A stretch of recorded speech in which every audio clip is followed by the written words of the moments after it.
Hi friends, இன்றைக்கி நம்ம பச்சை பயிறு தோசை பார்க்கலாம். அதுக்கு நான் காலையிலேயே பச்சை பயிறு 1 கிளாஸு, இட்லி அரிசி 1/4 கிளாஸ், கருப்பு உளுந்து 1/2 கிளாஸ் போட்டு ஊற வச்சுருக்கேன். கொஞ்சம் வெந்தயமும் போட்டுக்கலாம். இது ஒரு 4 மணி நேரம் ஊறினா போதும்.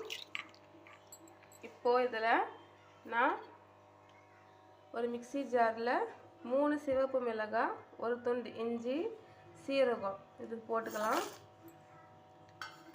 இது கூட இதையும் சேர்த்து நம்ம அரைச்சிட்டு வந்துடலாம். இப்போது நான் இதை அரைச்சிட்டு வந்துட்டேன்.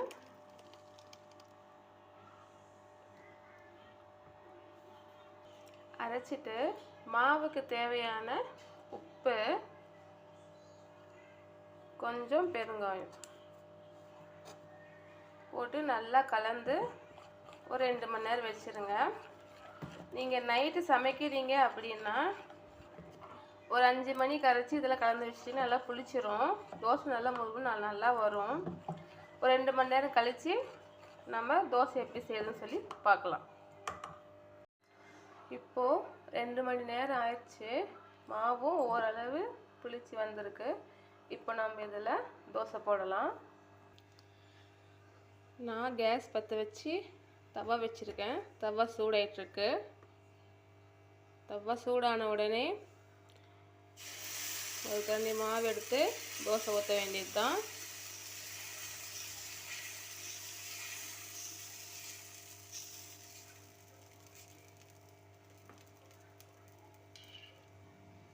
எண்ணெய் போட்டுக்கலாம். உங்களுக்கு நெய் போடணுன்னா நெய் கூட போட்டுக்கலாம். இப்போது ஒரு பக்கம் நல்லா வெந்துருச்சு. இது திருப்பி போட்டுக்கலாம்.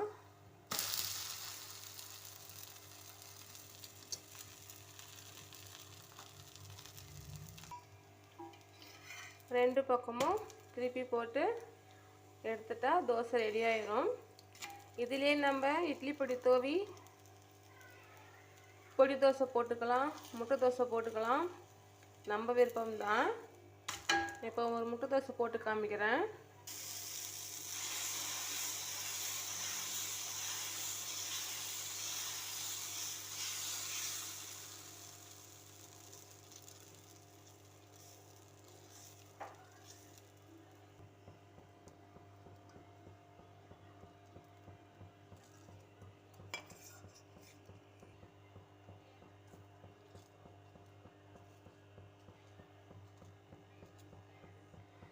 முட்டையை தோசையோட எல்லா பக்கத்துலேயும் வர மாதிரி நம்ம பரப்பி விட்டுக்கலாம்.